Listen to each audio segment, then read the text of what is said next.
So let's go ahead and get started. Hi, everybody. Welcome to our sixth Off to College live session. Thank you so much for joining us for our conversation tonight. Very excited to have all of you.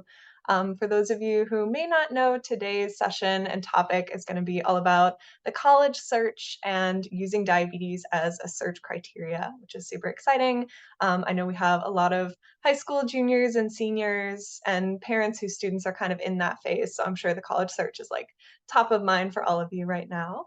I'm going to be hosting your session today. My name is Peyton Skochilis. Just a little bit about me. I'm a program coordinator here at the Diabetes Link. I've been here for about a year and I work in peer support, which means I work very closely with all of our students and our chapter leaders. I actually help our chapter leaders get their chapters started. So I've worked closely with all of the lovely panelists on here. Um, and I will definitely be reaching out to you if one of your students is interested in a school and we don't have a chapter there, because we're always looking to build our community. And I was also a chapter leader myself. I went to Fordham University in New York and actually graduated in 2022, so fairly recently. Yeah, but that's me. Just a little bit more about our organization, the Diabetes Link. You may have known us as the College Diabetes Network formerly.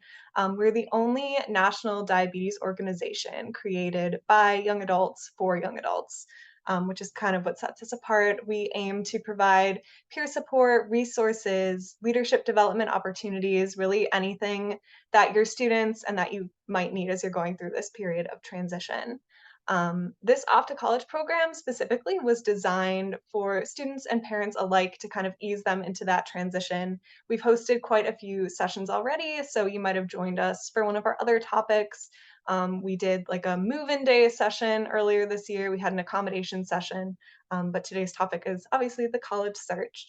But yeah, we are super excited to get into this discussion. So I guess we can go ahead and get started. And as our panelists are speaking, feel free to drop any questions that you might have in the chat. We're going to have someone monitoring the chat and we'll kind of go through and answer as questions come up. Yeah, but we have some very special guest speakers with us today. So I'm going to ask each of them to kind of go around and introduce themselves. Maybe Colleen, if you want to kick us off, tell us like a little bit about your connection to diabetes and to the Diabetes Link, and yeah, take it away. Yeah, of course. My name is Colleen Chambers. I'm a pediatric nurse practitioner in diabetes and endocrinology at Johns Hopkins All Children's Hospital in St. Petersburg, Florida. I have had type 1 diabetes since I was about 10 years old, so going on almost 19 years now.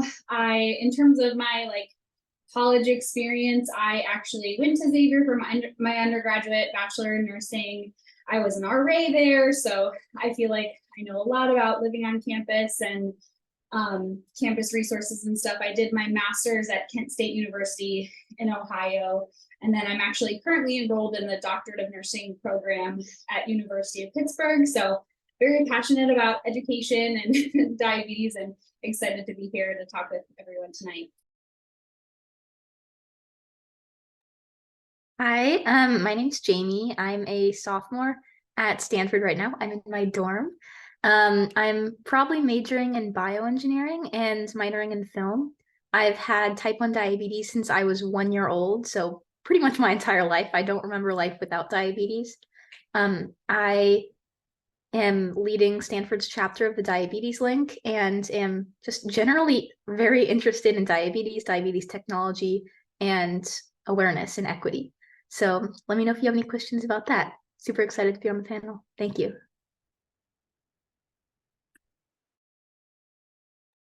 Hi, so I'm Brianna. I'm a senior at Xavier University, and that's in Cincinnati, Ohio. Super cool that we have an alum here as well. I'm majoring in biology at Xavier and aiming to go to medical school in the next year or two, after a gap year. But I've had diabetes since I was 10 years old, and I've been chapter president for 2 years now. So it's really exciting, and I'm very anxious to keep the legacy of the Diabetes Link chapter at Xavier going. So please come. Hi, my name is Alex. I'm a sophomore nursing student at the University of Minnesota in the Twin Cities. I've had diabetes for over a decade now, starting to lose track on the numbers, but um, I have been a lifelong diabetes camp goer. I was a counselor at diabetes camp, and just very excited to be here. Awesome. Thank you guys so much. And I forgot to mention I have diabetes as well. It's kind of an important part of why I'm here. I've had it for 15 years, so yeah, quite a while as well. Yeah, but super exciting. So let's go ahead and kick off with our first topic, which is going to be your personal search criteria. So for all of our panelists, I want you to kind of think about what the college search looked like for you. At the Diabetes Link, we believe that diabetes shouldn't have to limit your college search or your lifestyle, but it can be a very important factor in which college you chose. So with that in mind, kind of think about what were your top college choices before you narrowed it down to the one that you are at now, and then what were some of your like must-haves for the college that you did choose? And those can be diabetes related or non-diabetes related. So maybe like location was really important to you, a particular major, or maybe you were thinking about like what health clinics are nearby. Is my health clinic nearby? Are there disability awareness clubs? Things like that. Yeah. Oh, is I don't. I would have Colleen kick us off.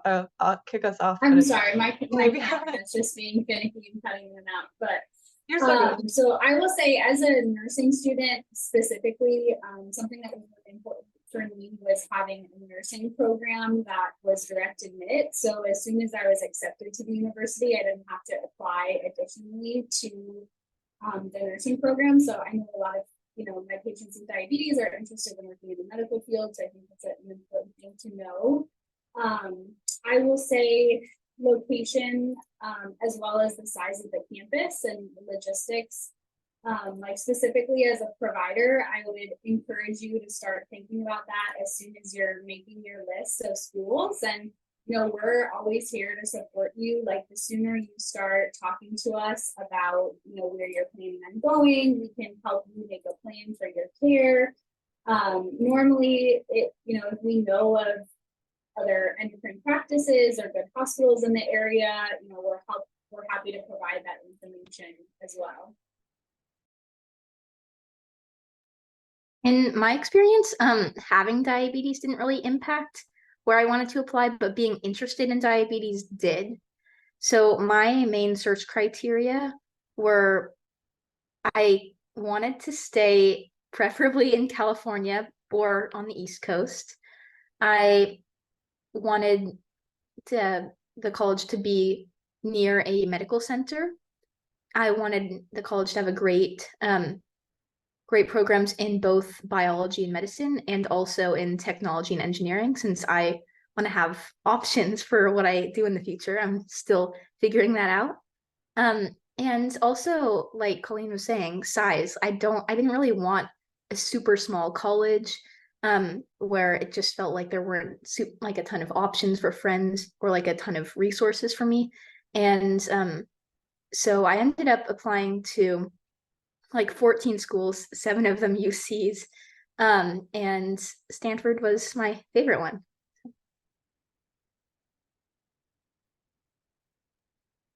So yeah, similarly, I didn't have any sort of criteria as far as my diabetes. I didn't feel like that would limit me. I was a patient at Cincinnati Children's for a while because even though I'm not from Cincinnati, they have an incredible endocrinology program. So I already knew kind of about Cincinnati, and I really enjoy the city. And so that was a really big factor into choosing Xavier. I also applied to like 14 to 15 schools all over the place. I did not get to tour every single one, and I mean, I didn't need to. As soon as I toured Xavier, it really felt like I pictured myself here. So, and a lot of students say that about this campus, and about this community. You get a lot of support at Xavier as well. And so I felt that from the moment I was on campus, and getting disability services. I actually had a service dog for my first 2 years of college, diabetic alert service dog. And they were incredibly accommodating for me. I had a dorm with my own room that I could have with my dog on the first floor. They are incredibly service dog friendly and disability friendly in general. I've been able to talk with the testing center and with the writing resource center and about all these different things for, having testing anxiety or even high blood sugars and not taking a test, having my insulin pump out while taking a test. That is a huge, huge thing for a lot of exams, especially as a pre-med student. And they've just been so incredibly accommodating. As far as the college search goes, I had knew nothing about that other than the fact that I knew that it was extremely welcoming when I first toured.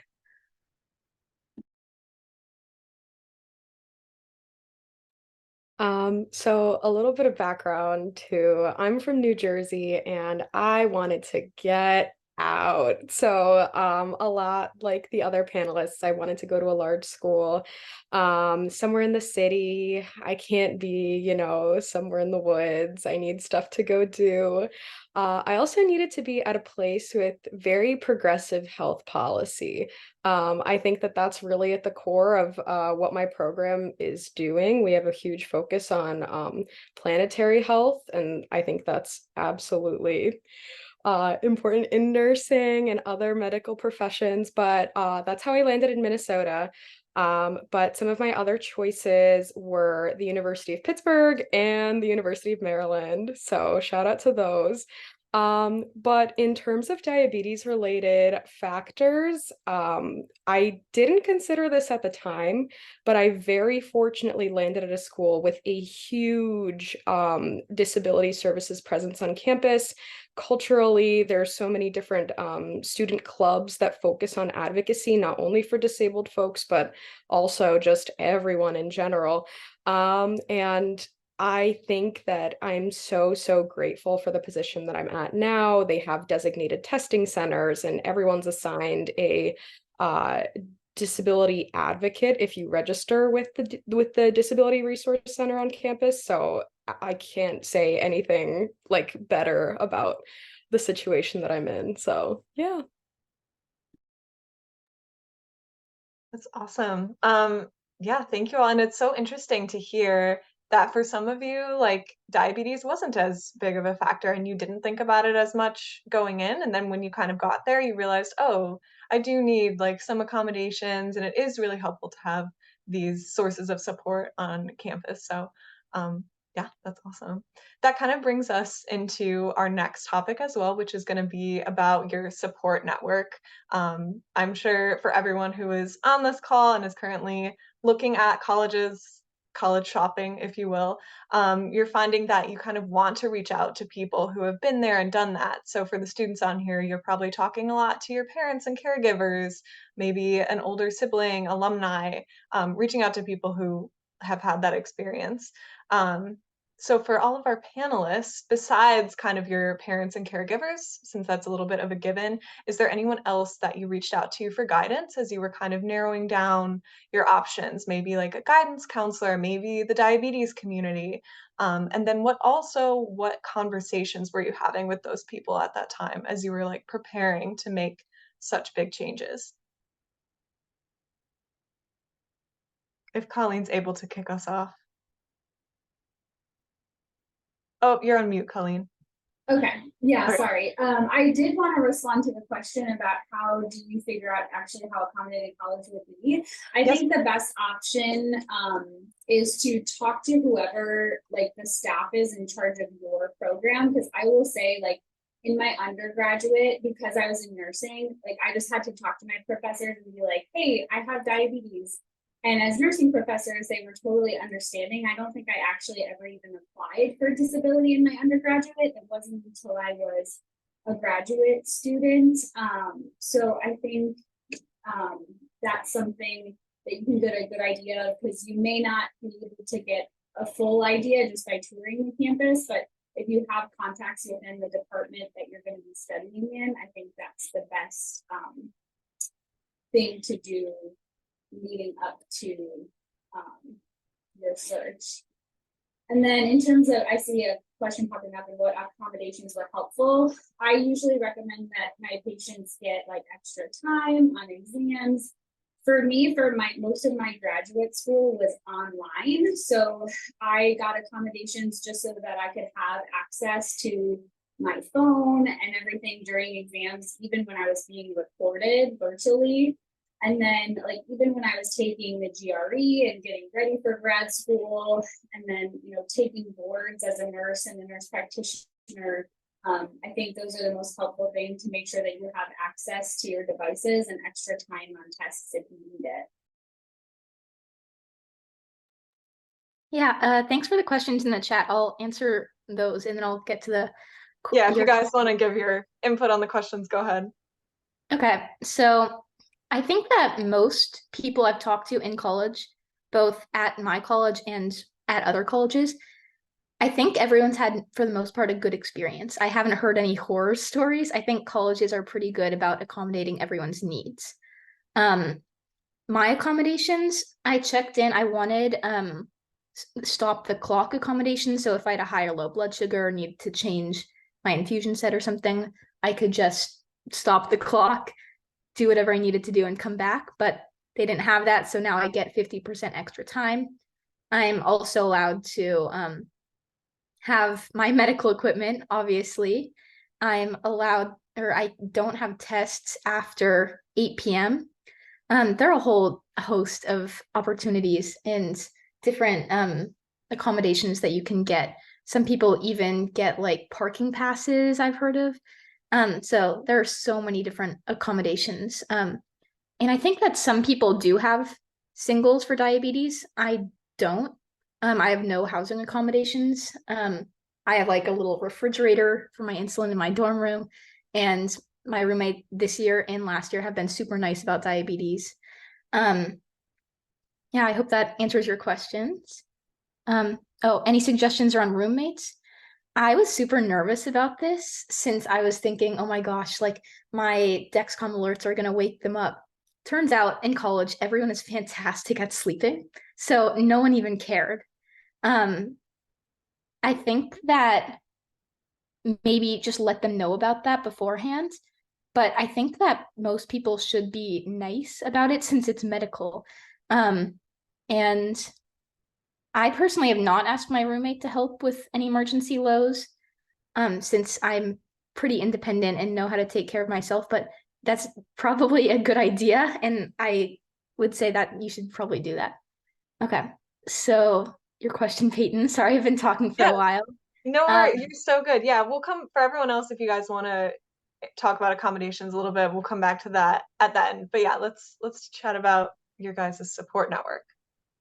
Yeah, so my support network, I don't think that the college process was as scary for me as I was anticipating. I definitely used my college counselor in high school, and I also was just kind of reaching out to people that I knew in college and talking to them. And I mean, my friends and I were also going through this process all at the same time, so I could talk to them about like what was stressful for them, what their older siblings did. I'm the oldest sibling, so I didn't really know what I was getting into. But in my experience, it's not like as stressful and scary as a lot of people make it out to be.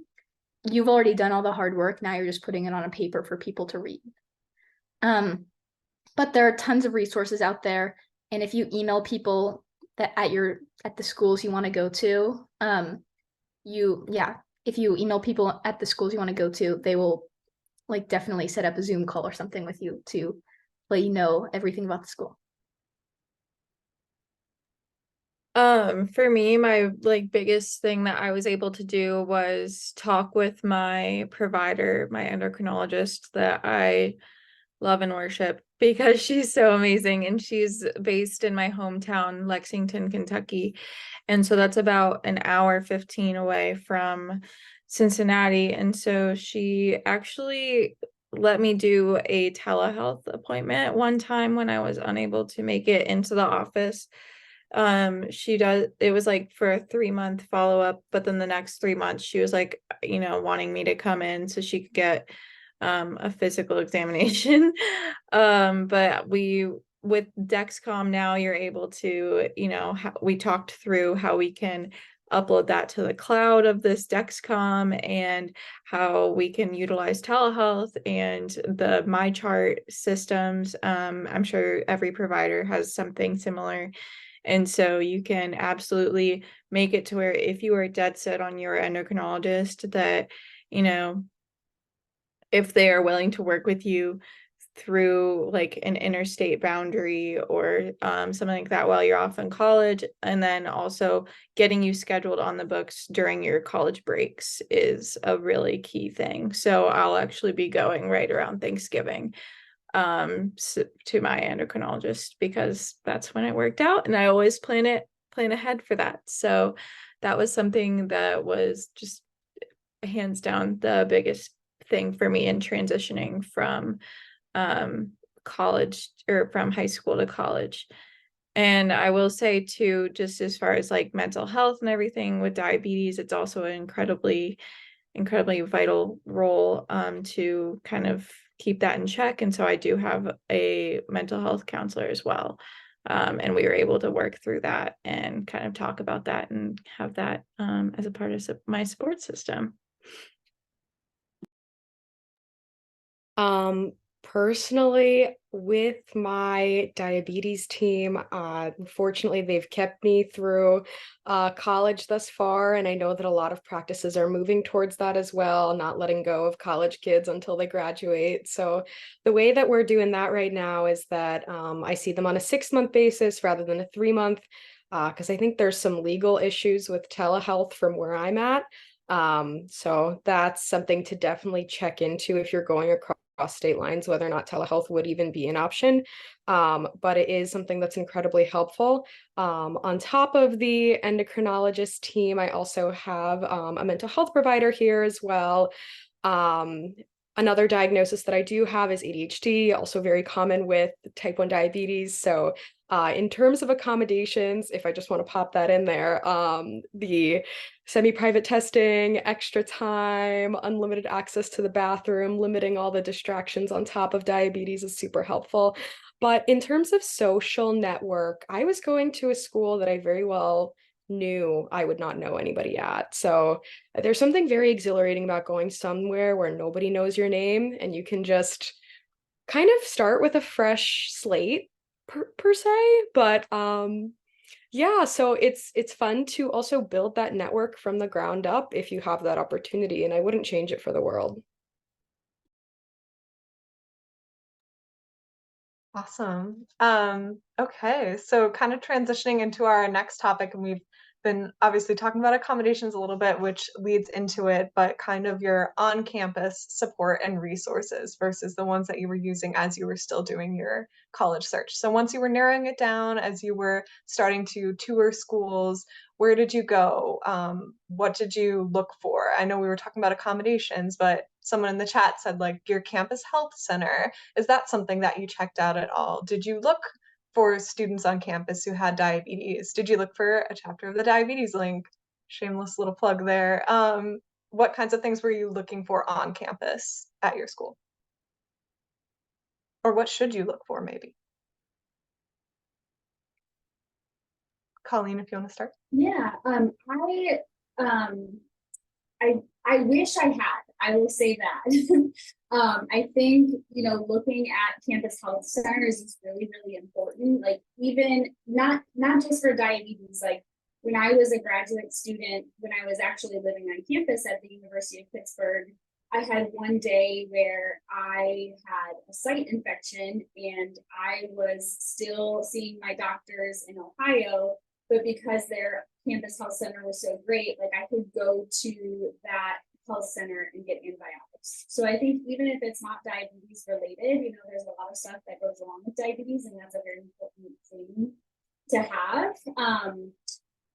In terms of other resources, I would say, definitely check and see what the food situation is like, especially, if you have celiac disease on top of diabetes. Obviously, some schools are going to be better at helping with that than others. I think, at the health center, you're eating the dining situation as well as the fitness center. I think those are the three most important things.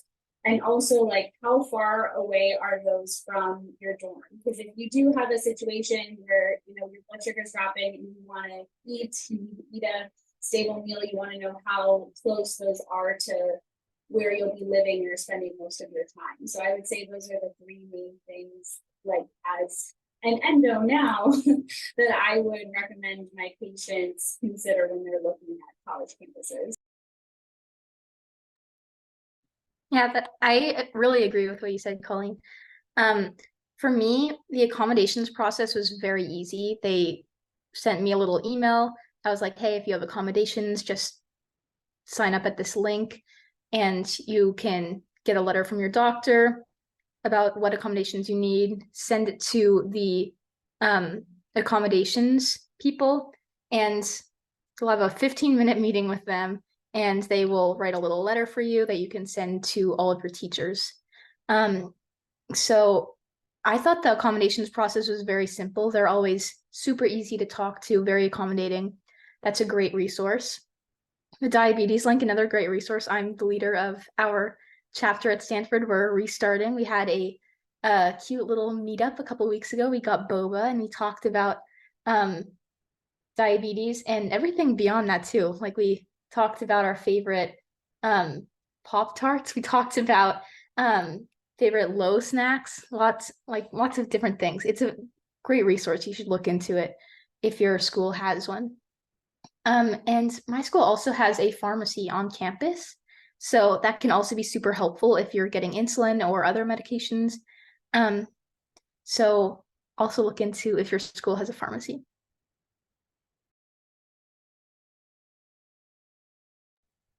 Yeah, as far as on campus, we have a health center. I didn't, and I knew that coming into Xavier and looking at like touring, but my biggest thing was always just going to be looking at local places. I wasn't really concerned with student health necessarily. So I would probably direct someone to look at local healthcare providers or sticking with your own healthcare provider. As far as other sources of support on campus, the diabetes link is critical. For me, it was the first thing that I did, finding it on club day. Xavier has this massive club day, and I found the table. It's within the first week of classes. And I was able to reach out and meet these people, and we are always promoting, like, if you have a low blood sugar on campus and you need something, like, please let us know. We have this group chat. We'll text in the group chat. We are always providing low snacks at our meetings, just to have some extras on hand. It's usually in the form of candy. And just having a support system where we meet monthly and we just complain about insurance or about a low we had the other day, or chronic highs that are unexplained, or something weird that happened on a night out with diabetes. And it's always just those types of things that nobody else understands unless you have diabetes. And so it really helps staying connected in that way on campus with the diabetes link. And I'm just so passionate about this club. So I noticed there was a question about how can you assess or kind of predict how a campus health center might handle diabetes, if they're going to handle it from a knowledgeable perspective, or sometimes, a not so knowledgeable perspective. I think one of the best ways to assess the entire kind of campus clinic is to see how many divisions they have within that, and also whether or not they extend that clinic to professors and staff. So if the professors will go there, I'm sure that it'll be just fine with all of the other types of care that you can receive. For example, my campus clinic is an offshoot of the local hospital, and they offer urgent care, immunization, primary, literally everything under the sun, mental health services as well. On top of that, I unfortunately went to a school that didn't have a chapter of the Diabetes Link. I am the chapter leader of a freshly minted Link chapter, just signed Monday. But my freshman year, I spent a lot of time, quote unquote, hunting down other diabetics. There's a running joke among this group chat of like 20 or 30 people that I've put together, and it functions very similar like a Link chapter would, but just without the title in the meeting. So if you needed to, get a snack from somebody on campus and they were in the building over, they could spot you one, or sometimes even bigger things. I was low on sensors. Shout out to my insurance company. They didn't want to, give me extra.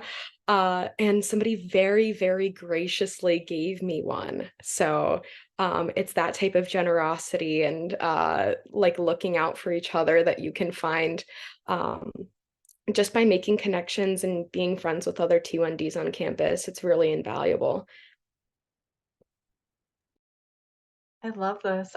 I love hearing about all of you like chapter leaders in my region and like how beneficial your chapters have been for you and all of your members, and just helping you get situated and making you feel more comfortable. And obviously like you guys are leading it too, which is a whole nother thing. But yeah, it just makes me so happy to hear. Yeah, and of course like that community and that peer support is so important, and that's definitely part of what the Diabetes Link is here to help you provide, and something that you can find in other places, hopefully just around your campus as well. Um, yeah, awesome. So kind of moving into our next topic here, and again, lots of great questions happening in the chat. So if you guys have more, keep throwing them at us and we'll keep answering. But we're going to kind of be talking about where you guys are now, like moving forward, next steps type of situation for people once they've chosen a college and they're starting to get settled in. Obviously, you guys all made a decision. You're thriving in the environment that you're in, which is awesome. So if you guys could maybe go around and tell us like your favorite thing about your university or your diabetes community on campus. Think about what has made you feel the most confident and supported on campus and personally. And of course, you can also take this time to reflect on maybe something you would do differently or advice that you would give to our up and coming college students here. I will say I wish I had explored my options sooner. I think so much has changed even since I was in my undergraduate. I graduated back in 2016. I will say my first year, I kind of didn't talk about it very much. And I was actually surprised when my sophomore year, I started telling people that I was involved in other activities with and how welcoming and open it was. And I think you can kind of get a really good sense of whether or not you fit with the students when you visit. And I think, if that college is the right one for you, then the students that are there will be accepting of you and your diabetes as well. Another thing I wanted to mention is, when you were saying you can always make a chapter of the Diabetes Link, that reminded me that I think you can always make space for yourself at a campus. So if there's not a Diabetes Link chapter, you can make one. For me, when I was at Xavier, I really wanted to start an Irish dance team, and I was able to do it. And that for me, that just taught me that lesson that like you can make space for yourself wherever you choose to go. And I think the resources like the Diabetes Link and your endocrinologist and your support system at home are all there to support you. So I think if that was like the one message I could take away from the college that you pick, is that you'll find a place where you fit in and you can make space for yourself there. Yeah, absolutely. I think my favorite part of college is the people at like my friends, my professors, everyone is so nice. And at the Diabetes Link, when I was tabling at the club fair, this girl came up to me and she was like, oh my gosh, I've been looking for you. Like, this is so cool that there's a chapter of the diabetes link at Stanford. Like, I've just been wanting to talk about diabetes for so long. And so that was really fun. And we had a pretty small, cute first meeting with the diabetes link. I invited some of my friends, and that girl came, and a couple other people with diabetes came. And it was so funny to like just talk about diabetes with people who like also understand. It was also very funny to like see my friends like learning all this new stuff about diabetes and me, since they don't really know anything about it. I remember one time, you know, the Dexcom low alert that goes like do do do do do do do do do. Um, one of my a lot of my friends are in the band, and so they were like trying to figure out what notes those were, which I thought was pretty funny. But people are super nice in college and will do everything to accommodate you and your needs. And I don't think that diabetes should stop you from doing anything that you want to do and having the best college experience like ever.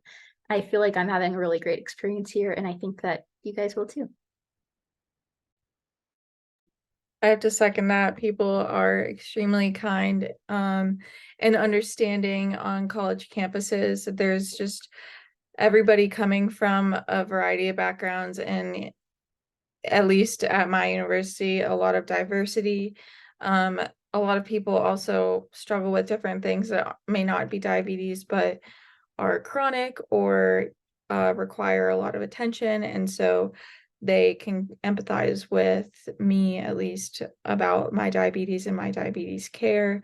And I know that it was definitely made my sort of identity in the first 2 years. Sorry. With my service dog, who is currently barking.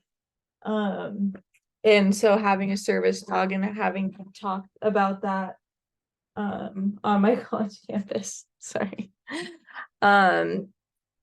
was a big thing. And so everyone was super welcoming, and now people know about my diabetes, and they know that if I'm pulling out my insulin pump in the middle of class, that it's completely normal, and it's not like something that's kind of a circus act or something, like how it kind of felt like in middle school and high school. It's a lot different, and people are a lot more educated now. Yeah. Sorry. I second, of course, what everyone else has said. Those are all super important. Being yourself, being kind. And then also, I think a very important one pertaining to diabetes is that people who don't have T1D will also be incredibly supportive. We have this one friend in our group who does not have diabetes, but has the Dexcom Follow app and has 3 of us on his phone. And he's tracking us all day long, shooting us little texts being like, hey, are you good? Did you remember to bolus? Stuff like that. And he very affectionately calls us his stock market. So he's watching the NASDAQ. But yeah, I think that especially at like in college, you have 1,000,001 opportunities, and you should take every one that you can. And a piece of advice to the freshmen: if you're dorming on campus, please take advantage of the dining hall social club, because that is where you're going to make all of your connections. When you sit down and you eat with people, you can make so many friends over the course of a mealtime. And especially most often, people will move off of campus their second year, and it's not as easy to make friends. And you will keep a lot of those friends from freshman year. So that's super important. I also want to say that in our chapter, there are now 4 people who don't have diabetes, who regularly attend meetings, either because their sister has a diabetic, or their sister's diabetic, their best friend's diabetic, or because their diabetic friend bullied them into coming. So it's just, we've definitely been able to have a greater outreach, and it's like one of the biggest things my club is trying to promote is that, this is for all types of diabetics, all types of people. Even if you're interested, if you just want to be a support system, like this isn't, you don't have to check your blood sugar at the door and say, oh, you're diabetic, you're not diabetic. So I love that. Yes. It's awesome to hear that you guys have had like such great experiences, even in your own chapters, getting people to join who don't have diabetes and like just finding those other sources of support. Yeah, that's so awesome. And hopefully very encouraging to all of the freshmen and sophomores and et cetera on here who are nervous or who have had bad experiences in middle school or high school, that things will be different and things will be better and that support is available. So yeah, that is awesome. Well, I know we have lots of questions in the chat that we can go through, but before we do that, do we maybe want to go around and do like one final piece of advice that you would give?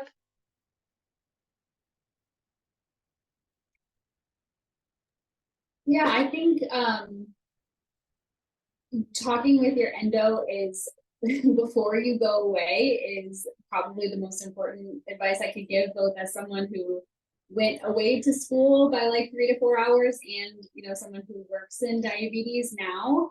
My endocrinologist is also the only reason why I'm even here today. She ended up precepting me through nurse practitioner school and everything, and I will say we know from research that the sooner you start those conversations, the easier the transition is going to be, not just away to college, but also, from pediatric care to adult care.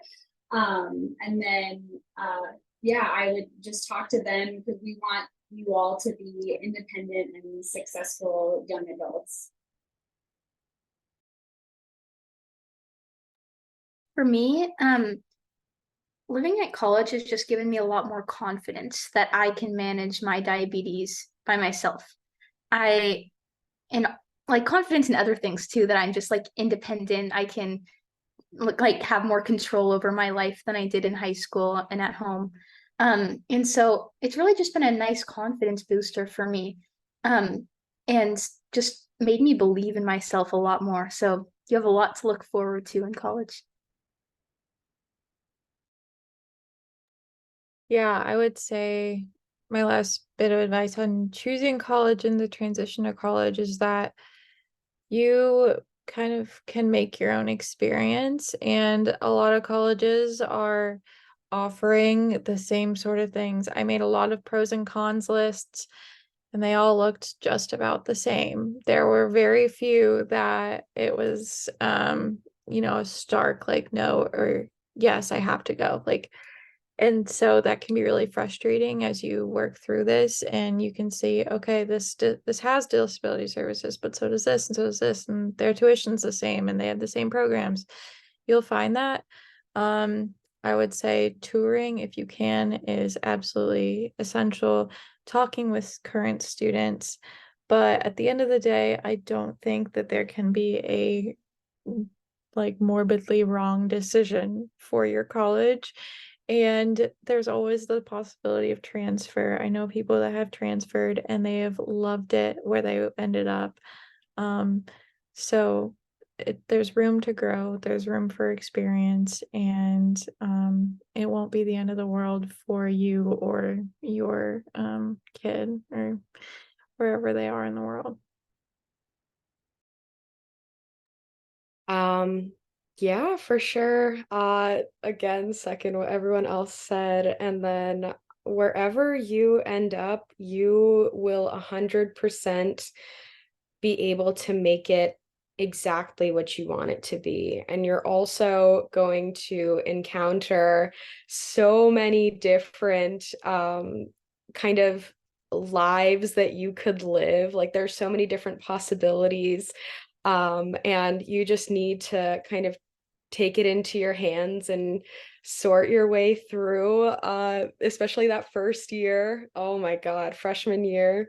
And then in terms of diabetes management, I think one of the most important things that helped me become as kind of successful this far away from home is being completely independent in high school. I know that a few of my friends in high school very frequently visited the nurse's office, but I think especially leading into senior year, it really has to be a lot on yourself, and that will 100% prepare you into stepping into young adulthood and college life and living on your own if that's what ends up happening. So yeah. Awesome. Thank you guys all so much. Such good advice. And yeah, you guys are all like doing amazing, and you're college students and you're doing it and you're thriving, like I said. So really appreciate all of the tips for our high schoolers on here. And I know we do have quite a few questions in the chat, so I'm just gonna go through a couple of them and see. Um, for those of you who are trying to figure out if a potential school has a chapter and you can't figure out the map or you haven't heard back from us, reach out to us at chapters@thediabetieslink.org and we will get back to you about that. And if that school doesn't have a chapter, we will work to help you start one if that's something you want to do. So just wanted to point that out really quick. Let's see what else. I think someone was asking about, yeah, if any of you have male chapter members. And was saying she's having trouble to get her son to reach out for support. Do you guys, is that been a common theme for any of you at all? Do you guys have male chapter members who are very involved? So I responded to this saying that we've always had a fairly even mix. And there was actually, when I was a freshman, there was more males than females in the chapter, which I thought was interesting just because I don't know, I feel like I've always met females, but every year we've consistently had males show up at club day. I would say though that the male retention is less than female retention.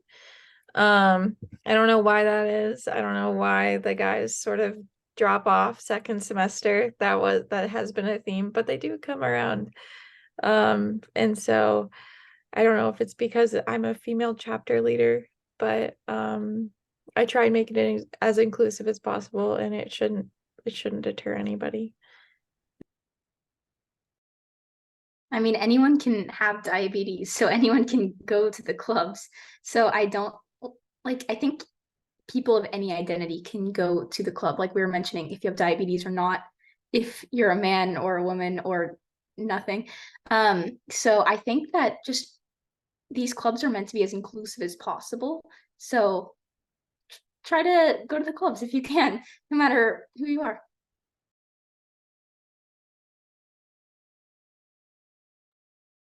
Anyone else? Okay. Sorry, I was gonna respond to the question in the chat about roommates. I don't know what the latest process is for finding roommates, but you know, in my experience, I actually was my roommate my freshman year was someone whose like dad had diabetes. So you'd be surprised how many people like when you reach out to them have some kind of connection. So I would definitely, you know, recommend using whatever resources the school you're going to has for finding roommates and be open about it. You know, I would say it's important for them to know, you know, where your glucagon is, how to use it, or at least, you know, how to contact emergency services. And then I would say from an RA perspective as well, whoever your RA is should also know, because a lot of times they're the ones that'll be contacted in an emergency as well. My mom went ahead and told my RA the first day of college without me even getting a say in it. So I would just make sure that it's a conversation with all of the people around you that are there to care for you. I think that's really important.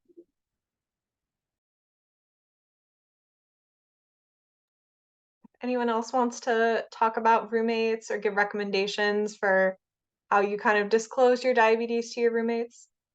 Yeah. Oh, sorry. Do you want to go ahead? I don't know if somebody else was talking. I heard somebody's voice. No? Okay, sorry. I did not have a roommate freshman year. I lived in a single purely by chance, but I also lived on the same floor as somebody else who had type 1 just a few doors down from me, and we had each other's follow on each other's phones. But I think one of the most helpful things was also giving your follow to some of your other friends. I had an instance last year where I had a compression low, and so my Dexcom was showing that I was bottoming out when I wasn't really, but they showed up at 3 in the morning, pounding at my door, making sure I was okay. So yeah, telling your friends, having your friends being at least a little bit involved, to the point of where they at least know if you're, urgent low. Um, Even just something as little as that is incredibly helpful. I make sure all of my roommates know how to use a glucagon pen and that they know the terminology of diabetes because if I'm having low blood sugar and I'm having to explain what low means, then that's not going to go over well. Or if I have to explain that I have a high blood sugar, then I tell them what symptoms to expect, like irritability, because live part of living with other people is letting them know how you are in certain situations. And so for me, I get irritable, I get stressed, I get anxious, all these things with high blood sugar. So and they start to notice these things. I start to feel really sick. So when I say, yeah, I have high blood sugar, they're like, okay, that makes sense. Or maybe, do you need anything? Do you need some water? Have you done insulin? Like they're always very like open to asking all of these important questions. And then same with a low blood sugar, they're like, oh, do you need something? Do you need something to eat? Have you had something? Have you had your honey or whatever? Um, so they're always incredibly aware of what each of my things mean. Um, which has just been so, so helpful.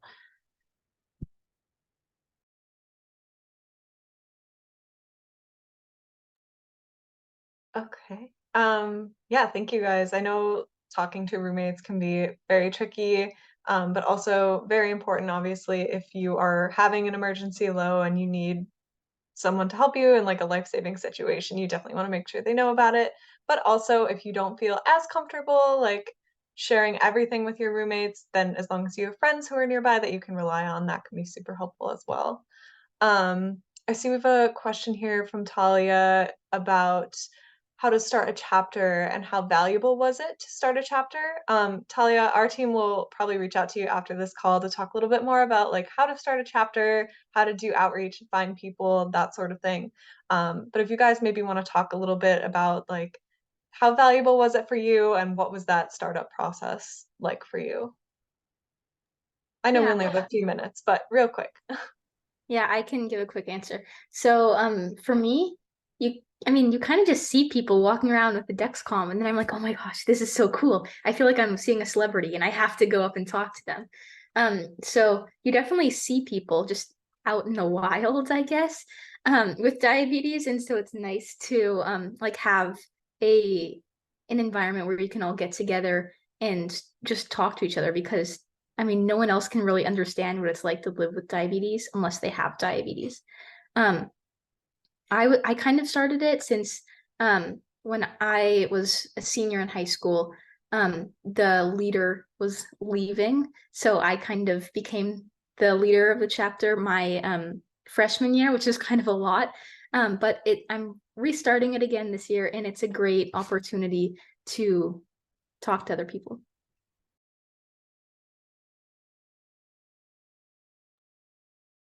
All right. Thank you, Jamie. I think it looks like we're getting to the end of our time. Um, if you guys had questions, like Diane said, that you didn't get the chance to ask, please feel free to throw them in quickly now so we can look back later and answer them via email to support you. But thank you so much to all of our panelists for joining us today. Your insights and experience are so valuable, and I know this made everyone feel a lot better. if you want to go ahead and put your contact info in the chat now so people can reach out if they have questions for you specifically, go ahead and do that. Awesome. And yeah, thank you so much to everyone who joined us today. Please keep an eye out for our other upcoming sessions that we're having later this year. We're doing one on insurance, which I know is going to be super helpful to me and probably to a lot of other people. So yeah, lots of other exciting sessions coming up. But thank you so much for joining us today. Hopefully you feel a little bit better about things. And yeah, just know that we're always here to support you and help you out.